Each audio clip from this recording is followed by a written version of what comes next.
Overtime editor Ann Silvio talks with Steve Kroft. This week, Steve Kroft reported on the Lehman Brothers bankruptcy, which sparked the financial panic of 2008. He's been covering the crisis for 5 years. I don't think that there's been any accountability. So many people who were totally irresponsible walked away with so much money.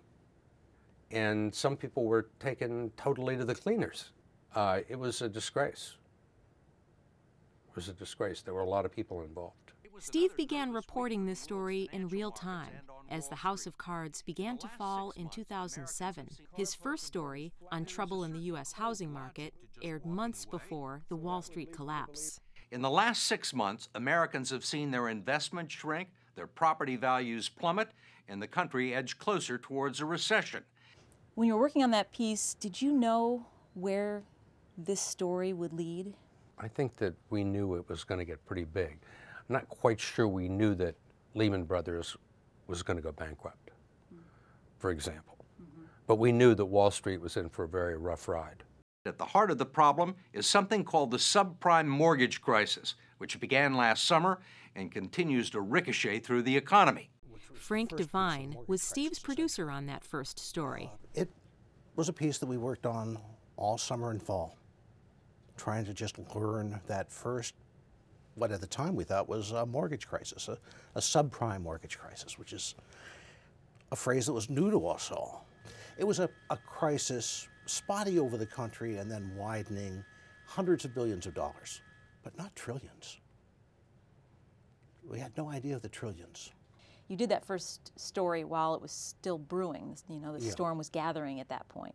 If it hadn't been for that summer of 2007 leading up to the January piece, we never could have been prepped to do 2 pieces in October when the entire economy fell apart. You're really reporting in real time at this point. And now you start the piece by saying it started out 16 months ago as a mortgage crisis. Then it slowly evolved into a credit crisis. Now it's something entirely different and much more serious. What kind of a crisis is it today? This is a full-blown financial storm, and one that comes around perhaps one every 50 or 100 years. This is the real thing. You know, we were on the verge of going over a cliff. And it was the scariest time, certainly in my lifetime. And I honestly thought we were headed for another Great Depression. You did 2 stories that month. Right. There was that first one, which was mostly just explaining what credit default swaps were. And much of what's gone wrong on Wall Street can be traced back to something called credit default swaps, and they're at the heart of the financial meltdown.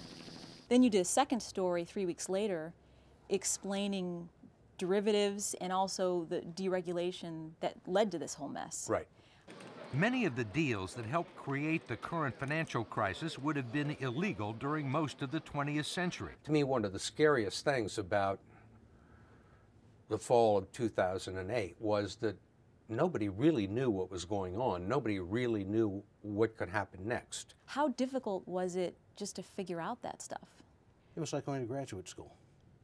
You had to learn the terminology, sitting there trying to figure out what a tranche is and how they work and why some would pay better than others. And you scratch your head and then you realize the people who were doing it didn't know what they were doing anyway. And going back to your mindset back in the fall of 2008, would you have thought that no one would have been held accountable for this? No. I don't think anybody in the country thought that. Everybody believed that some people were probably going to go to jail. And that certainly hasn't happened. Yeah, I'm astounded. Astounded. Steve decided to take a look at why no major federal prosecutions have taken place. Working with producers Michael Karzis and James Jacoby, he's done 2 pieces. One aired a few months ago and looked at Countrywide Financial and Citigroup. This week, the focus was on Lehman Brothers. I think that the piece will hopefully open up a little window into how little we know as investors about what's going on at some of these big banks. Since this financial crisis, there's been a mantra of sorts that you've heard from people as high up as the president, through the Justice Department, through the SEC, and the mantra has been that a lot of unethical behavior may have taken place irresponsible, even reckless behavior or greed on Wall Street that led to this. But that doesn't necessarily mean crimes were committed or laws were broken. And that, I think, based on a lot of the reporting that we've done, I think that's a rather lazy interpretation of things. I think this is the last story I'll do about nobody being held accountable, because I've really sort of given up.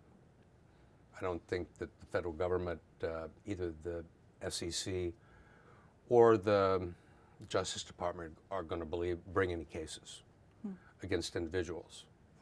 I just don't think that they're going to. The SEC declined to talk to 60 Minutes about Lehman Brothers and answer questions about why no charges have been filed. And if this type of thing could happen without anybody being held accountable by the enforcement division of the chief regulator of this industry, then, you know, what are we missing here? And I'd like to know the answers to those questions, and I think that most of the American public would as well.